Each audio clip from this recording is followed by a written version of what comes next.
Don't worry, this build guide isn't actually 30 minutes long. I just have a lot of Uber footage at the end in case you want to watch something raw.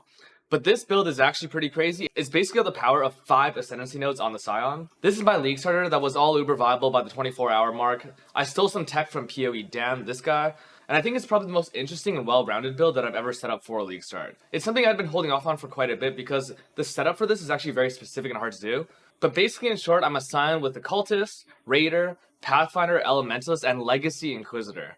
Let's get into it. So let's talk about each piece of those things right away. Obviously, Scion in itself gets 2 Ascendancies. I choose to opt for a Cultist and Raider. So Raider is really great because it gives you baseline suppression, onslaught move speed, frenzy generation, and especially on a cold dot build, which actually gets frenzies while mapping, which is something that Scion Raider doesn't get. This is really, really powerful. It's probably the highest value node on Scion if you can fulfill all the requirements. Occultist is really crazy this patch because of 2 reasons. Firstly, we got huge curse buffs. So I'm running Frostbite, Ellie Weak, and Punishment. The last of these is actually really strong, super underrated curse.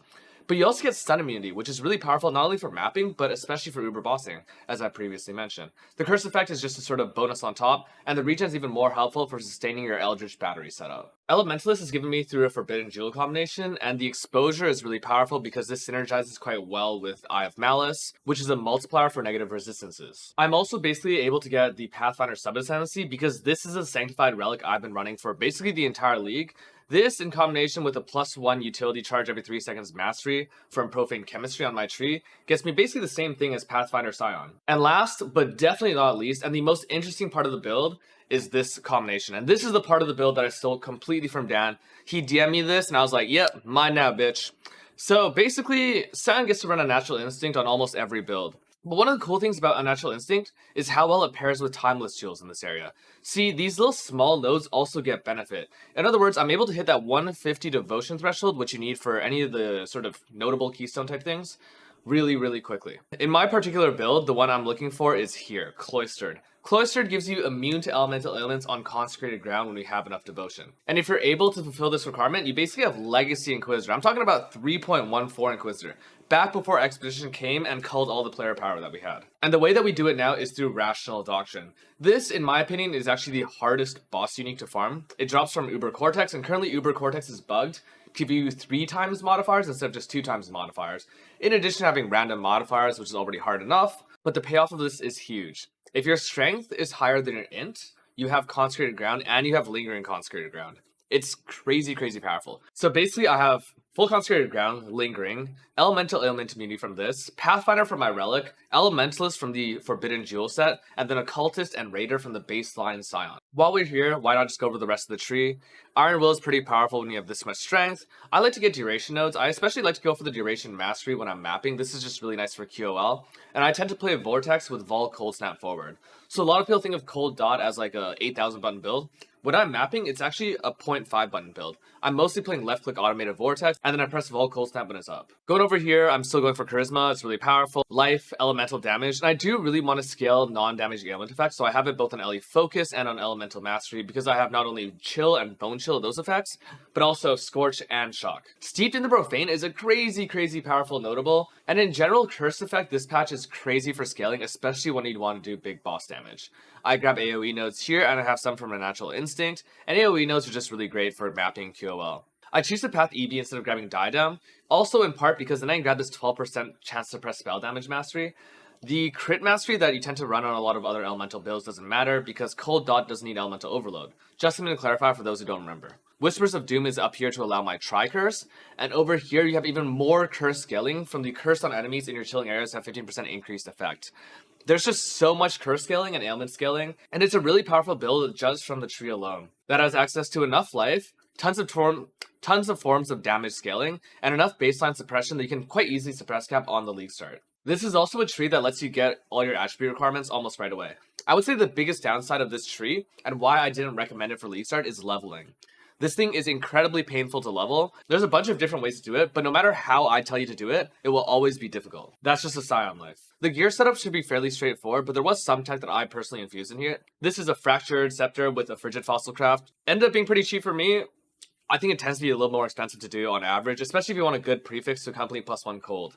Damage on my shield, increased cold damage, +1 cold, crafted life.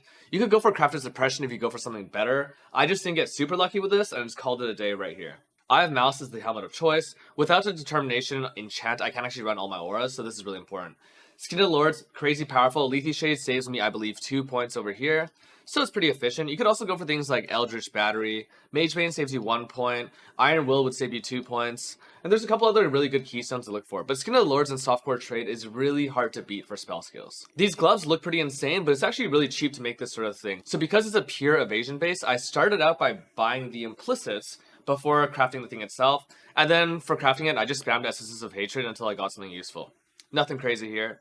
Legacy of Fury is my preference here. So because I'm already stun immune from Occultist and ailment immune from all that in Quiz Tech, I don't really need to run rare boots. And Legacy of Fury not only helps out your clear a ton, but it lets you skip that sort of scorched ground playstyle when you have to drop it right underneath the enemy, which is not something I want to do on a build, especially when I'm doing uber bossing with a damage over time build. This amulet was actually Fractured Adult multi, I believe, but it doesn't show up in POB. I rolled for +1, locked prefixes, and then I veiled the non-damaging elements, went for 2 slams, didn't hit anything good, crafted life at the end. Finishes off with a T3 talisman, which for this build is actually slightly better than the T2's talisman for various reasons.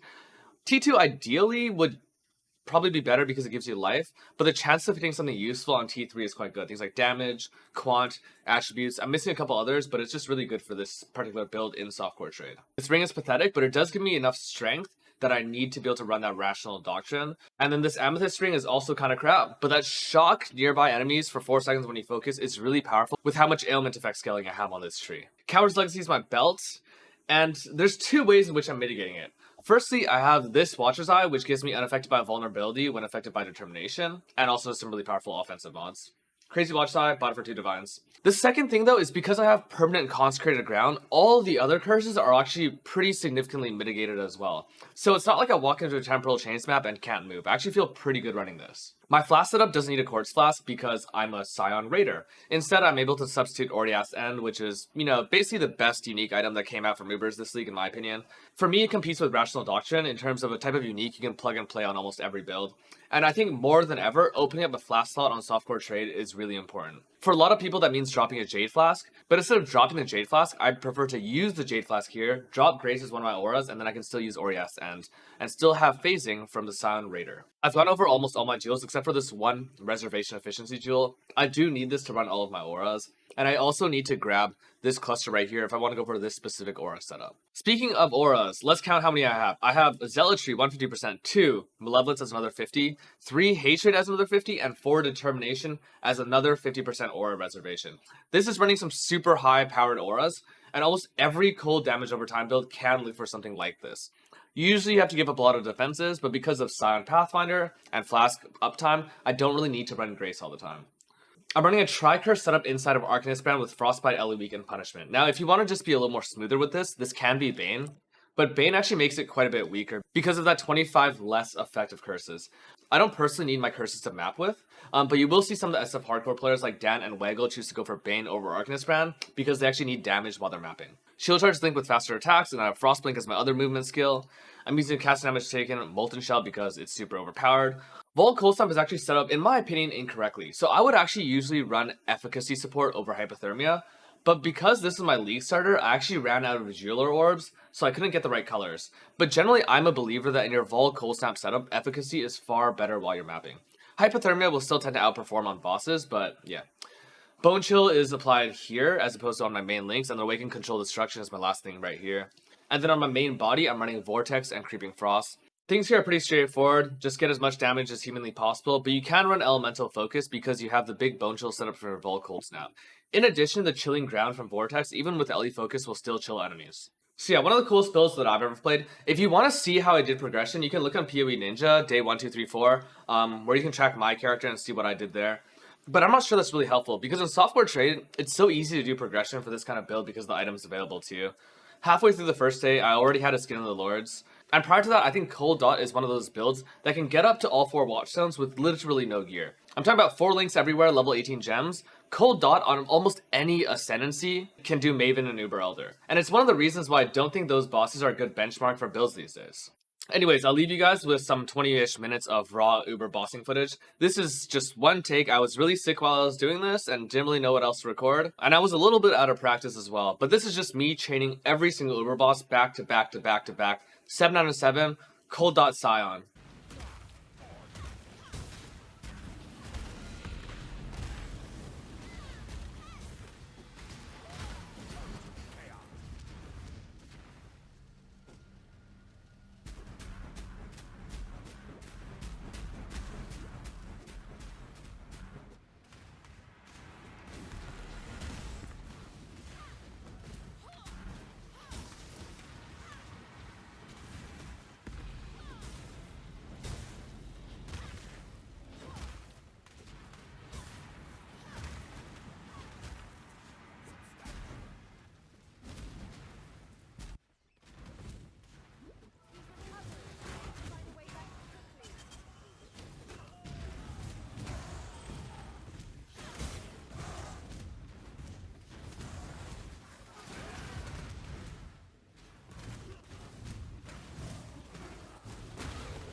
join? My collection.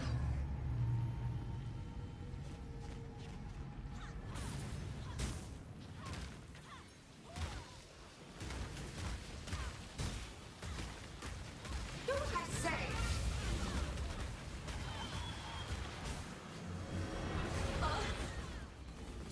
Pain will be returned tenfold. Space aligns. Behold my collection.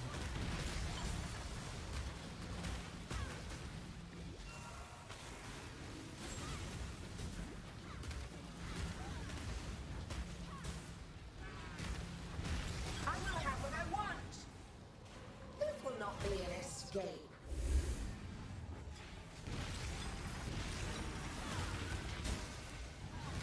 Can I not have but a moment? Scurry, scurry.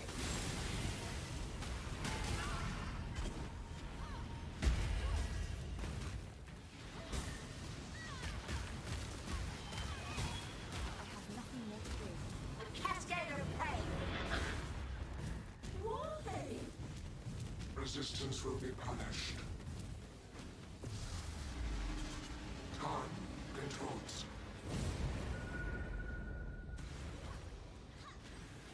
Scurry, scurry.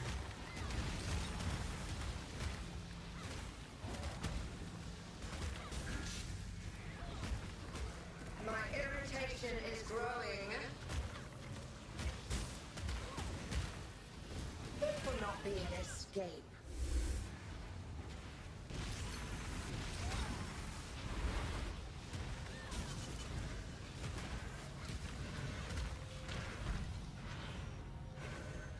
Scurry, scurry.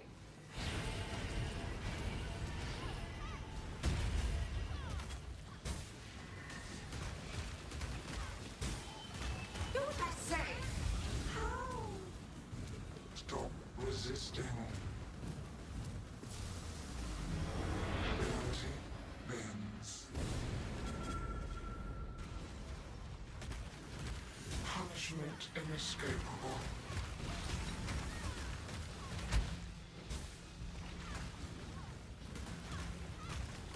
Arrogant toy.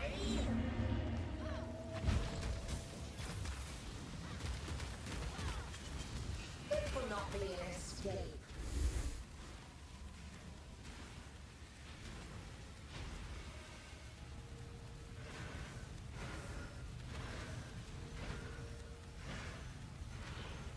Scurry, scurry.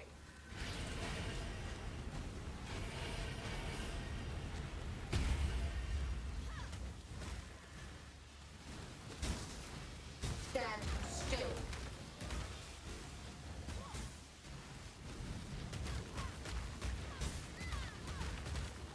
A cascade of pain. Caretaker, to me.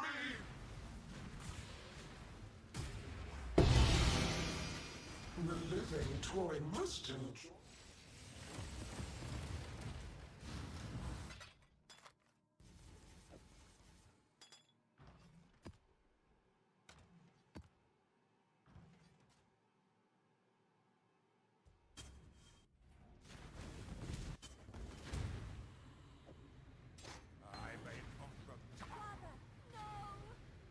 Can I not have but a moment's respite? Rot, spoil, and fester. Exile, do something!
happening.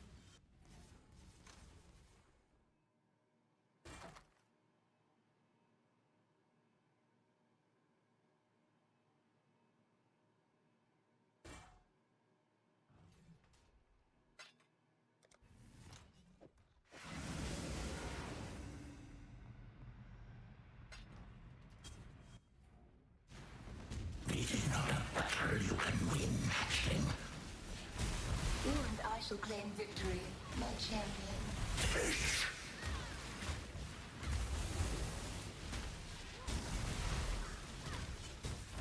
Lightning mass. Inescapable doom. My champion, energize the spears.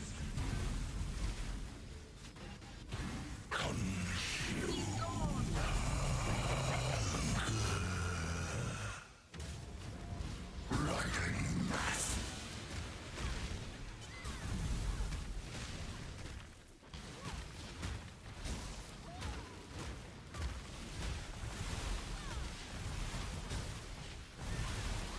Nihilus, escape from pain.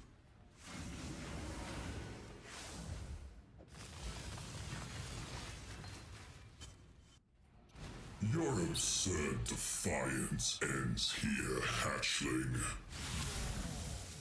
We will win this together.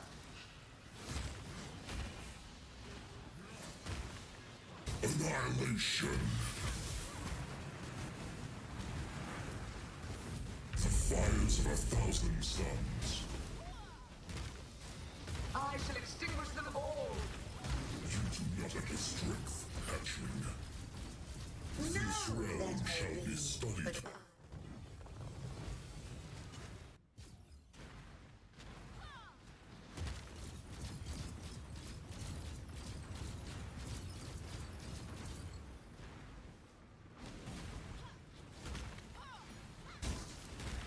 Incineration.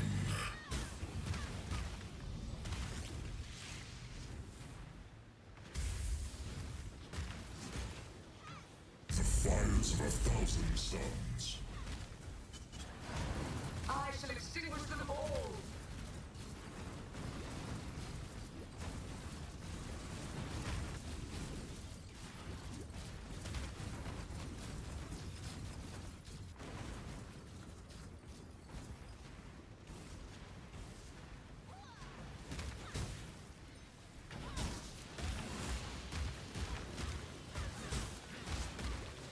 Annihilation flammable. Or at least, until the others arrive to challenge me for this realm.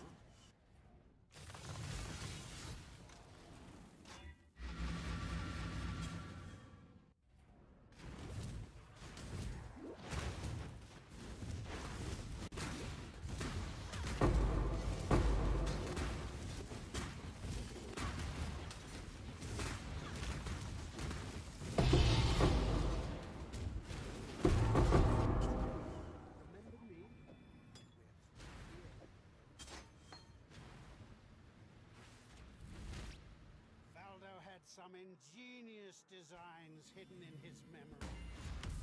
Observe!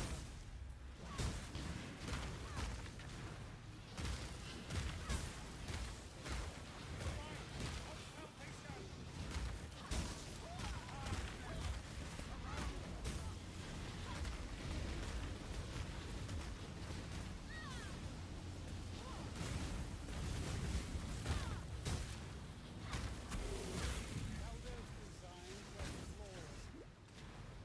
Do you remember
you really think this would work? Please, we want to help you. Don't do anything hasty. Destroying you is as easy as flicking a pest. No! Sana! Kirak! How boring and small. You want the Atlas? Take it! It's yours. But Orith, I will burn to the ground. Perhaps the suffering of my fellow citizens will finally stir something.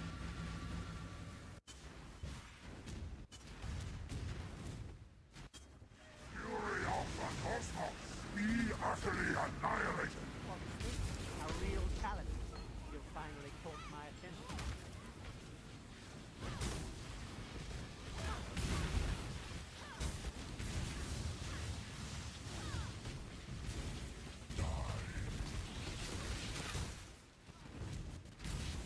Why run? What's the point?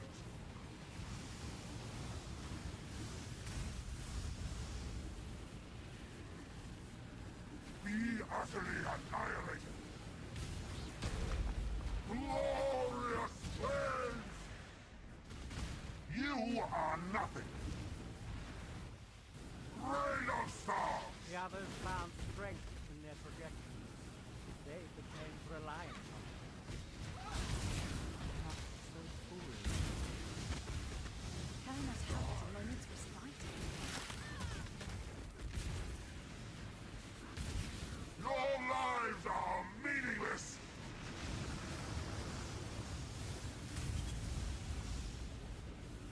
Rain of stars! Glorious flames! You are nothing! Really interesting enough to warrant all this pain.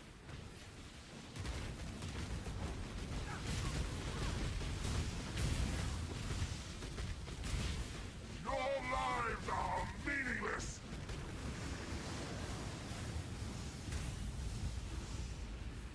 Be utterly annihilated! Obliteration! Embrace nothing. Rain of stars! Be utterly annihilated! Pointless! Death I am.